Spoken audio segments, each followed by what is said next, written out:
আসসালামু আলাইকুম। সবার আগে বাছাই করা 10টি আন্তর্জাতিক খবর জানিয়ে দেব। প্রথমেই থাকছে শিরোনাম। তবে তার আগে অনুরোধ থাকবে ভিডিওটিতে একটি লাইক দিবেন।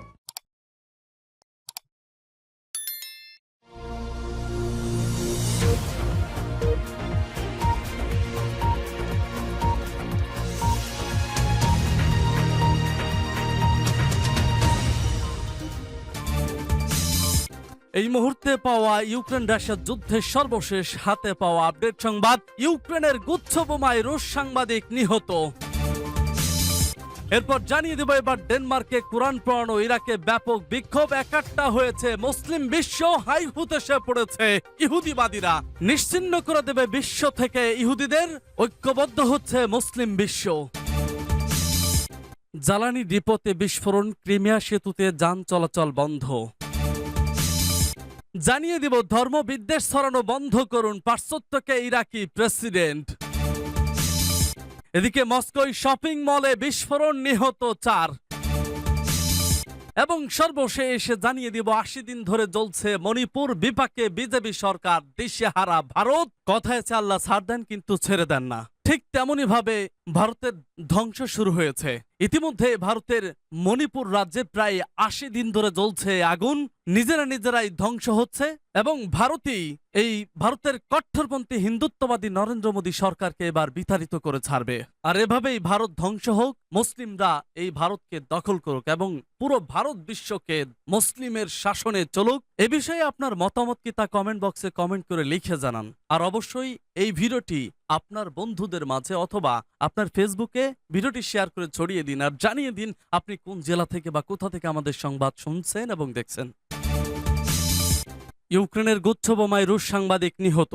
ইউক্রেনে ছোড়া ক্লাস্টার বোমায় রাশিয়ার বার্তা সংস্থা RIA এর সাংবাদিক নিহত হয়েছেন। এ সময় আহত হয়েছেন আরো 3 রুশ সাংবাদিক। শনিবার ইউক্রেনের দক্ষিণ পূর্ব ঝাপোরিঝিয়া অঞ্চলের সীমান্তে এ বোমা হামলা হয়, ফলে ক্ষিপ্ত হয়েছে পুতিন, জানিয়েছে রুশ প্রতিরক্ষা মন্ত্রণালয়। খবর আনাদোলু। প্রতিরক্ষা মন্ত্রণালয় বলছে শনিবার ইউক্রেনের বোমার আঘাতে হতাহতের এই ঘটনা ঘটে। ঘটনার পর 3 জনকে আহত অবস্থায় উদ্ধার করা গেলেও RIA এর প্রতিনিধি রস্তিস্লাভ জোরাভলেভ নিহত হন।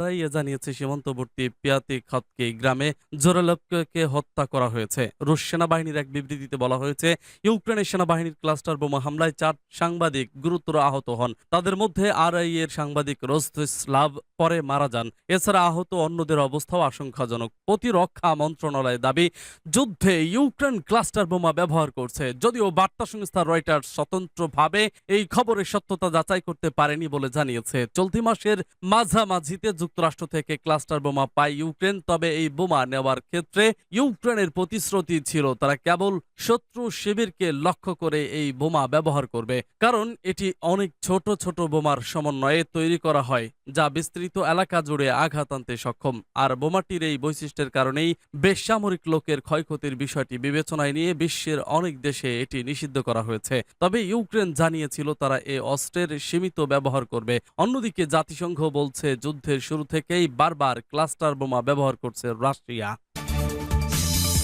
এবার ডেনমার্কে কোরআন পড়ানো, ইরাকে ব্যাপক বিক্ষোভ।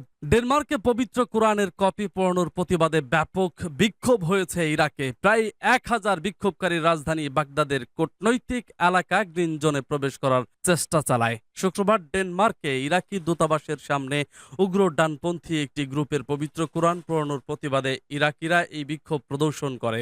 আল জাজিরার মোহাম্মদ আবদেল ওয়াহেদ জানান, শত শত ক্রুব্ধ বিক্ষোভকারী এসেছে, তারা এখানে বিক্ষোভ করছে। বাগদাদ এবং অন্যান্য এলাকা থেকেও এসে তারা বিক্ষোভ করেছে। বিক্ষোভকারীরা প্রভাবশালী ইরাকি শিয়া নেতা মুক্তাদা আল সদরের পক্ষে স্লোগান দেয়। ডেনমার্কের মিডিয়ার রিপোর্ট অনুযায়ী উগ্র জাতীয়তাবাদী গ্রুপ দানস্কো প্যাট্রিয়াট পার্টি কপেনহেগেন ইরাকি দূতাবাসের সামনে পবিত্র কোরআনের একটি কপি এবং ইরাকি পতাকা পোড়ায়। ওই ঘটনা তারা ফেসবুকে সরাসরি প্রচারও করে।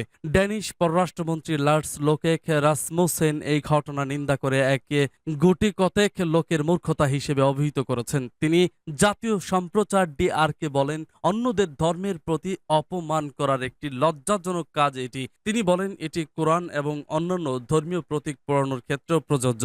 এতে উস্কানি ও বিভাজন সৃষ্টি ছাড়া আর কিছুই হয় না। তবে তিনি উল্লেখ করেন যে ডেনমার্কে কোরআন পোড়ানো কোনো অপরাধ নয়। এর 2 দিন আগে সুইডেনে কোরআন অবমাননার প্রতিবাদে ইরাকিরা বাগদাদে সুইডিশ দূতাবাসে প্রবেশ করে অগ্নিসংযোগ করে। এছাড়া ইরাক সরকার সুইডিশ রাষ্ট্রদূতকে অবাঞ্ছিত ঘোষণা করে। সূত্র আল জাজিরা। জ্বালানি ডিপোতে বিস্ফোরণ, ক্রিমিয়া সেতুতে যান চলাচল বন্ধ।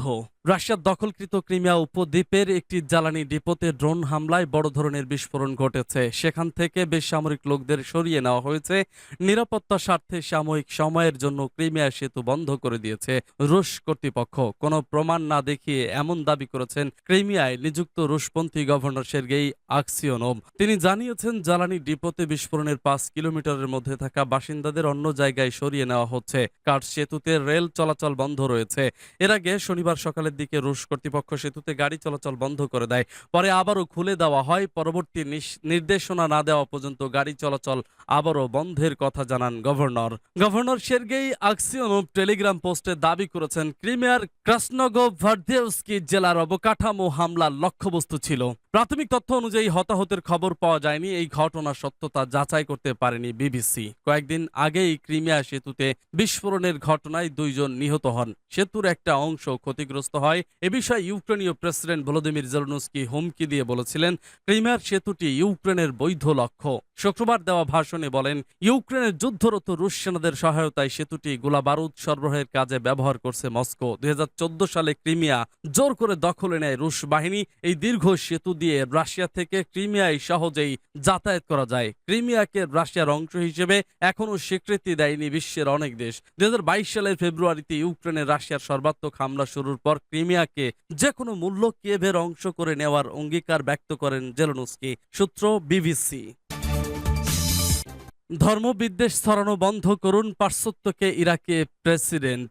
ইরাকের প্রেসিডেন্ট আব্দুল লতিফ রশিদ ধর্মবিদ্বেষ ছড়ানো বন্ধ করতে পার্শ্বত্যের দেশগুলোর প্রতি আহ্বান জানিয়েছেন। তিনি আজ এক বিবৃতিতে সুইডেনে পবিত্র কোরআন অবমাননার তীব্র নিন্দা জানিয়ে বলেন যে কোনো মূল্যে ধর্ম সম্পর্কে ঘৃণা ও বিদ্বেষ ছড়ানোর পথ থেকে পশ্চিমাদেরকে সরে আসতে হবে। উস্কানি দেওয়া যাবে না। ইরাকি প্রেসিডেন্ট বলেন সাম্প্রতিক ঘটনাবলী থেকে মনে হচ্ছে পূর্ব পরিকল্পনা অনুযায়ী কোরআন অবমাননা করা হচ্ছে। একই সঙ্গে তারা ইরাককে নিয়েও ষড়যন্ত্র করছে। শত্রুরা ইরাককে বিদেশি কূটনীতিকদের জন্য অনিরাপদ হিসেবে তুলে ধরতে চায়। তিনি বলেন ধর্ম ও কোরআন অবমাননার বিরুদ্ধে প্রতিবাদ জানানোর অধিকার ইরাকি জনগণ ও রাজনৈতিক দলগুলোর নেই। তবে খেয়াল রাখতে হবে দেশ যাতে ক্ষতিগ্রস্ত না হয়, প্রবাসী ইরাকিরা যাতে সমস্যায় না পড়ে। অর্থাৎ সুইডেনের পর ইউরোপের আরেক দেশ ডেনমার্কেও পবিত্র কোরআন অবমাননা করার পর আজ ইরাকি জনতা বাগদাদের কূটনৈতিক এরিয়ায় বিক্ষোভ প্রদর্শন করেছে। এর আগে তারা সুইডেনের দূতাবাসে আগুন দিয়েছে। সূত্র পার্টস টুডে। মস্কোয় শপিং মলে বিস্ফোরণ, নিহত 4। রাশিয়ার রাজধানী মস্কোতে একটি গরম পানির পাইপে বিস্ফোরণে অন্তত 4 জন নিহত ও আরও কয়েক ডজন আহত হয়েছেন। শনিবার মস্কোর পশ্চিমাঞ্চলের একটি শপিং মলে ওই বিস্ফোরণ ঘটেছে বলে নগরীর মেয়র জানিয়েছেন। স্থানীয় গণমাধ্যমের খবরে বলা হয়েছে গরম পানিতে শপিং মলের একটি অংশ প্লাবিত হয়েছে। এতে কমপক্ষে 70 জন